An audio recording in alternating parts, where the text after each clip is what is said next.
Després de trobar esta forma en concret que se correspon en un plateret xicotet, hem vingut a buscar el llibre on podria estar la forma para ensenyar.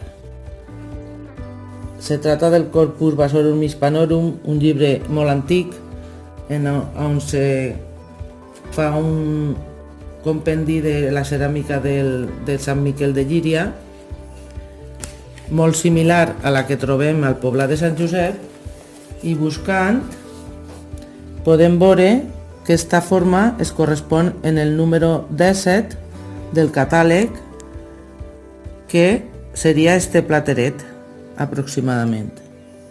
Un plat xicotet, i així podem seguir trobant la resta de formes que n'hi ha en el muntó.